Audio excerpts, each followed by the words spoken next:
Yo, welcome guys, the most loyal listeners in the business. Welcome to the TYF Podcast. Drew DeSalle here, across the table from me, Mikey Jeet Cyberg. Heyo, Mike. What up, what up? Guys, welcome to episode 11, NFL Week 8 here. These shows, they've been going a little long lately, you probably noticed. I don't know, we're going to try to cut it down. We're going to get to the important shit, and we're going to be on our way. Now, I thank you very much for doing that intro. Is there a reason that you were taking over the intros tonight?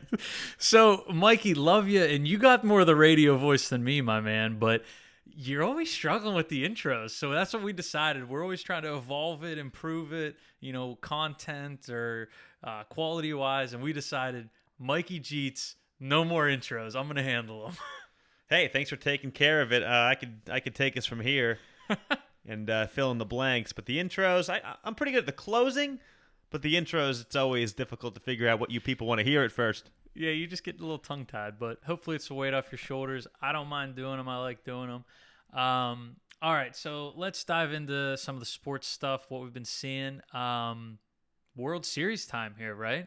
We got Game 5 just finished up. We got a 3-2 series, and we are headed back to Cleveland, right? Back to Believeland. We got Arrieta and Tomlin on the hill tomorrow night. And then you got your boy Kluber back in the diamond Wednesday, should it get to that point. What are your thoughts? Do you think it gets there? Do you think the Cubs can pull it off? So before any of the games were played, I was hard for the Cubs. I think they were going to, I thought they were going to pull it out. And then after you had Game 1 hit, where that's where Cleveland, they won it pretty handedly, right? Yeah. So they win it pretty handily, and then Game 2 flips right back. And No, Game 1 was 1-0. Game 2 was the busy one. Oh, okay. No, I'm sorry. Game 3. Whatever. The Cleveland was up 3-1 at one point. Yeah, well, let's not pretend like we actually know anything on this show. But yeah, it's been pretty back and forth. Jekyll and Hyde, one game to the next, depending on what pitcher's pitching. Great series, man. Great series. I'm invested. I've been tuning in every game, right? Yeah, definitely singing a different tune than the Denny podcast from a few weeks ago. It's good to have you back and watching the games. But yeah, well, I'm hoping it gets to 7. I think it'll really be intriguing. I guess in the long run, I'm pulling for Cleveland, and I don't think the Chicago Bats are gonna be able to hit Kluber. He's a man amongst men. Yeah, I think my heart and my mind are aligned on this one. I'd rather see Cleveland win, and I also think they're going to pull it out. But that's probably the popular choice. Easy to say that, up 3-2 with Kluber on the hill. Up 2, and they're going back home. But don't count out the Cubs just yet. They got Schwarber back in the lineup. And Arrieta he's been pitching amazing too. So it's exciting. So we'll keep tabs on that as the week progresses. All right, so how about some football talk here now? The favorite athlete of the Tell Your Friends podcast, Dak Prescott for the Cowboys, gets the start over Romo. Yeah, I think everyone saw this coming. I know Jerry Jones has been singing the praises for a while, but there was mixed stories early, though. It was like, oh, no, it's Romo's team and blah, blah. I think they're just sandbagging the injury, and they're going to say, he's injured until Dak plays bad, and then it'll be like, oh, hey, he's healthy all of a sudden. Well, that's my question. So what point is the breaking point to go back? So say we're in week 8 now. Say a week from now, 2 weeks from now, Dak takes a couple of losses. Tony Romo's back healthy. Do you flip the script back to Romo? That's where it's going to get really interesting. I think as long as Dak wins, he's not going anywhere. That job is his. Yeah, if he starts resembling like a Blake Bortles or a Ryan Fitzpatrick, then maybe they start thinking about putting Romo back at the helm. He's been pretty good. He threw a goal line pick last night, but that was really his second pick, third pick of the year maybe, and he's really been able to control the ball well. But again, that Cowboys team, I mean, that's a cushy situation to fall into. Absolutely. We've been saying he's a real beneficiary of having Zeke Elliott there, having a great O-line, and altogether pretty good Cowboys team. Now, some of the people were penciling the Carson Wentz Dak Prescott matchup like, oh, this is going to be the new Manning Brady, and you were like, I don't know about that. Well, that's really me just hoping it doesn't become that because I'll put a fucking bullet in my head. That division, I mean, I know you got the Giants in there as well, but that division's playing really well this year. They don't lose. Motherfuckers don't lose. Even the Redskins, right? Even the Skins pulled out the tie yesterday, although they choked it away with Dustin Hopkins' 34-yard shank in overtime. And the kicking has been so weird this year. The kickers, not just like extra points that have been moved back, but it just seems a little inconsistent. The whole league has been weird this year. It's a poor, sloppy product. It's there's hard no to other tell way to put it. Who's good and who's bad. The ratings are down Yeah. across the board. Yeah. They're down like 25% on Monday night, and tonight's matchup isn't going to help that cause very much. You were down on it, but I don't mind it. I think the Bears are playing the Vikings tonight, and the Bears are 1-6. But I said it to you when we were sitting over there. I said, I'm picking the Bears tonight, man. I think they can take them down. The Bears are just lucky that the Cubs happen to have their off night tonight, because there wouldn't be a soul in Chicago watching that game. That's true. If that weren't the case. That's true. So that's why they're sneaking Cutler back in. Like, hey, we're gonna get Jay back in here, and like, maybe it's great timing. No one in notices. Chicago cares about the Bears right now. That's a good point. I didn't think about that. It's the Cubs town, and the Bears are just living in it. Yeah.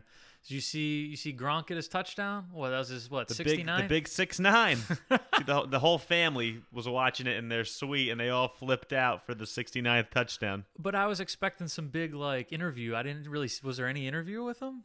I didn't see anything crazy. Oh, the media is not gonna. They're not gonna bask in the glory of the 69. Yeah, but you know what I mean? How he's always winking at it. He's like, "Yo, I got 68. I get 69. You know what I mean?"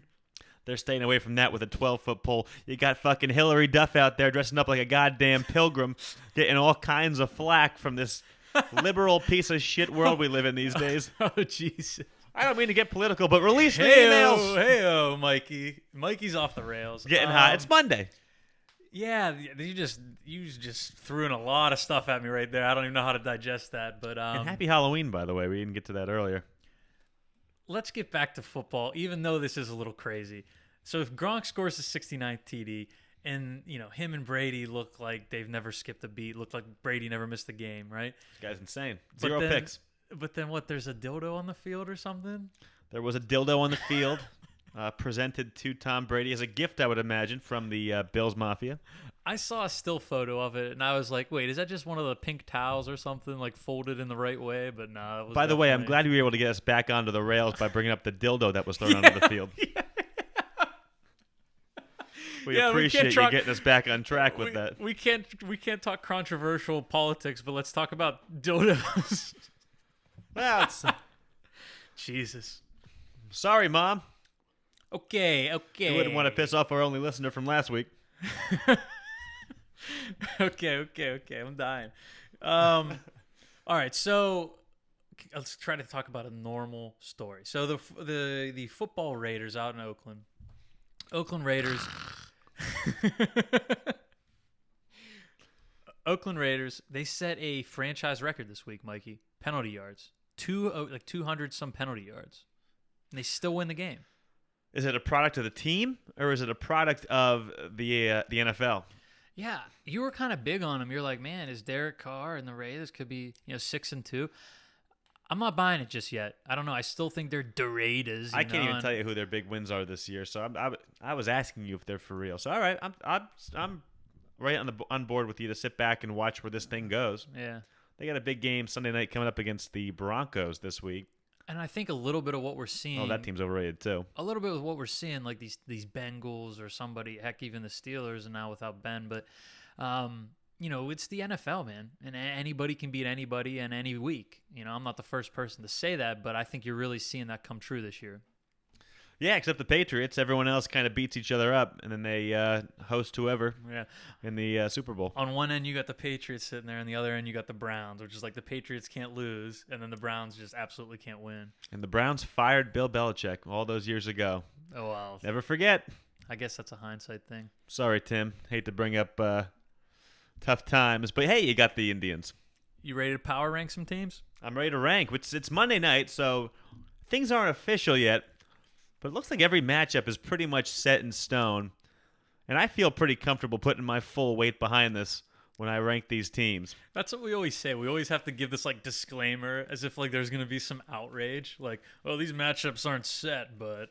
And before we start, I'm going to use my favorite word in my vocabulary. We got a lot of parity in this league. We got about 10 teams, apologies to Viggs and Ray, who have legitimate playoff shots. And that's right. I'm including Stephen Pedley's team in there. Although he's not going to be too happy about his position in this rankings again. There's a lot of meat. There's a lot of meat in the middle. And there's some teams that are really falling off. So we're going to get right into it. We have what? 1, 2, 3, 4, 5. It's not official yet, but we have 5 teams. Half the league is sitting at 500 right now. Okay. So it's a 4-4 party. I have that written here in my notes. 4-4 party. It's like the real NFL. We're all partying in fucking 500 mediocrity. Jeff Fisher. But let's get to where it's not mediocre. Let's get to the top. So on the contrary to popular belief, and despite a tough loss to my partner in crime over here, to Dunder Mifflin Inc. Yeah. Dick's Girthquake's going to maintain the number 1 spot. Tough loss. Put up a pretty poor week. It looks like he's going to score under 100. And I don't know who he's got going tonight, but he's not supposed to score many points. Yeah, I got him on the right week, man. No Antonio Brown. Absolutely. And I'm going to chalk it up to that. I'm going to chalk it up to just a bad week. I think Dick's Girthquake is still the team to beat in this league. Absolutely. And for that reason, despite the loss, he keeps his number 1 spot. So I had some quick notes on Nolan because I was the one matched up against him, so it was very close. Yeah, you watched it closely. Very in my face. So Nolan, he hasn't lost since week 2. The only other loss he has is to yours truly over there, Mikey Jeets. The podcasters are fucking on your heels. Yeah, the Bird Street Boys are the kryptonite over there. Yeah, watch out for the Bird Street Boys. Also, he has Tom Brady in a quarterback now, so he hasn't lost since Tom Brady's returned. Okay, and then way early in the season. What does that mean for tonight? Way early. Today? What do you mean? What? Now that he's going to have that loss. Well, now who he will have lost with Brady. I'm just saying he got Brady back and he turned into this like unstoppable team. This powerhouse. Yeah. Not surprising. But so early in the year he had Cousins. I don't know if it was a spot start or you should try to see if he drafted him up there. I'm not sure. But he had Cousins in a quarterback. No, he didn't draft him. I drafted him. All right. So he had Cousins in a quarterback, right? So now I'm streaming my quarterback. I stream Cousins, and he has his career best, like 500 passing yards. Wow. So it's a little taste of his own medicine deal right there, I think. That's what we call a taste of his own medicine. So eloquent. So moving on, number 2, Matty Z maintaining his position at number 2 with a pretty big win against a tough opponent, and maybe next year Tim Hartnett. And I was eyeing Z's team, and I was like, he's getting pretty close to potentially being that number 1. I mean, he's looking at this is going to be his 4th win in a row. Yeah, this will be his 4th in a row, and he's definitely a couple things swing next week. Let's see who he's got next week. Matty Z, Stephen Pedley's team, so it's a fairly difficult matchup, and but he should be able to pull that one out. And he's rolling right along, number 2. Number 3, here's going to be a shocker for you. The ever so hot O's Your Daddy on a fucking roll. Yeah, and maybe a shocker, or maybe people if they're just looking at the physical ranking in the league, but he's another one with what? He's going on a win streak. He's picking up his fourth win in a row. So yeah, he's streaking right up there to top. I'm glad you put him high because I was starting to notice that. Team's good, man. They're putting up a big number every week. This team in our first power ranking started number 10 and has slowly crept his way up to the top of the leader ladder. And he didn't like his draft, if I remember the right way. Yeah, he was not like, a fan of his draft. Mm-hmm. And number 4, taking a tough loss after scoring a lot of points, is Mikey Biblis. A good team. I think we've talked all year about this team being one of the best in the league. But the tough loss to Pedley's team drops him down to 4. Yep. Number 5, you beat the number 1 team in the league, and you get some props for it. Coming in at 5-3, Woo! Andrew Dunder Mifflin DeSalle, who's been a beneficiary of the matchups this year. Woo! But hey, 5-3 is 5-3. What's the week to week on that? I was down. I was low. I think I remember putting myself at 10th at one point in the past 2 weeks. Yeah, you know what? You were 10 last week. Rocket to the top, baby. So you're a candidate for biggest rise on the power rankings this week. Well, I won't let it go out of my head, but thank you, Jeets. It's not going to surprise you who the biggest fall is. We're going to get there pretty soon. But number 6, maybe next year, Timbo, Who's Your Daddy? Wait, that's like I don't know. That's like 2 I or lost 3 my train teams. of thought. That's like 2 or 3 teams all jammed in one. Tim, maybe next year is the 6th team. Okay. Tough loss, not a very strong showing.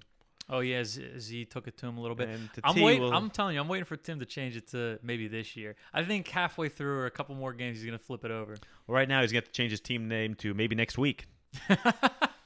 And number 7, you Bird Street, you pulling out the win. We got Des Bryant back last night, put up a nice little showcase to take a 3-point nail biter.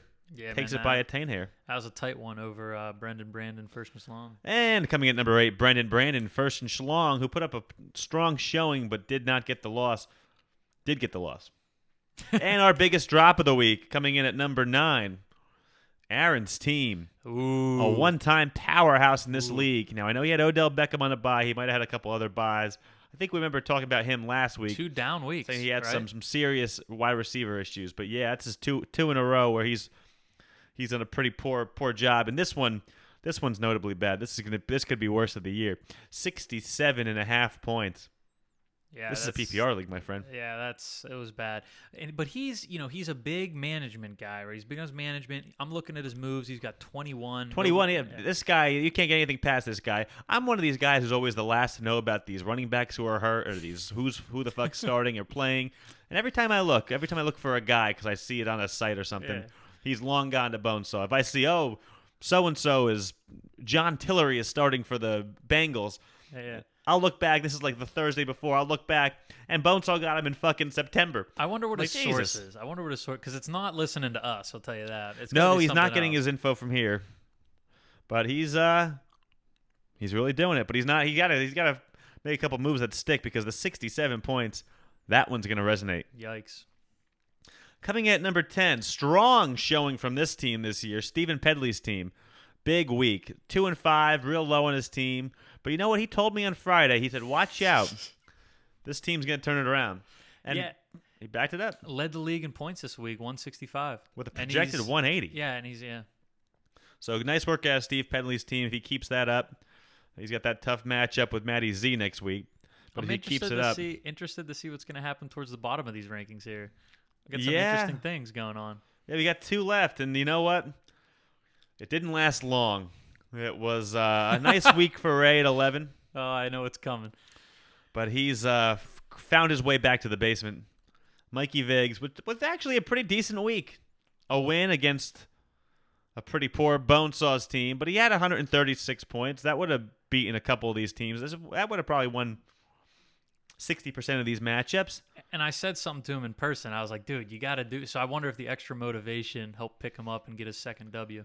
Well, I don't know if he was one of our couple listeners last week, but he would have potentially picked it up after hearing his name announced last on the list.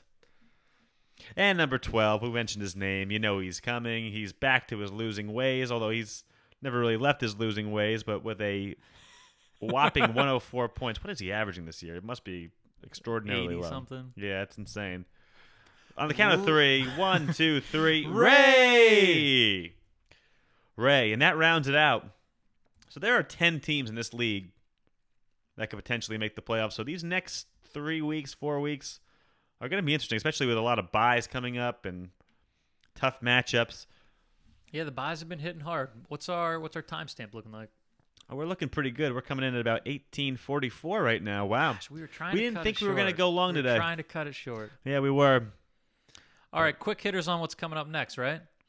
Yeah, what's up on the agenda for this week? All right, so the earliest or the next thing, we got World Series Game 6? Yeah, Game 6 coming up tomorrow, 8 p.m. And then also simultaneous is finally that John Daly 30 for 30 I've been waiting for. So I don't know. I'm going to probably have to catch it on replay or something. Because I got to talk about that for a while. I got to watch the baseball. And then Election Day, right? Or that might be, we might have a little Election Day special next week because that's a Tuesday, right? I think we will. We'll be announcing the states as they come in. One thing that always intrigues me about Election Day. Yeah. Oh, we got Rhode Island. They're a Hillary state. Oh! Yeah, that is fun. I do like watching those. I don't know that I'll stay up and see it. But, yeah, I guess. No, are you going to wait for Hawaii? Well, and then we might not know. By the time we put this out, we might not know who it's going to be. But maybe we have a better idea. I don't know. One thing that always cracks me up about Election Day is they always declare a state when there's like less than 1% of the vote. And it's like, how the fuck do you know? Like so what the other 99% are going to vote? Yeah. I don't know. Well, maybe it's just like California or something. It's like an auto. It's like, oh, this one's going to be blue. It's because it's always blue. And Texas is going to be red. All right, guys. Thanks for tuning in this week. Hopefully you have a good week and keep hanging in there. All right, guys. Take it easy. Hey, and tell your friends. We hope you enjoyed this program.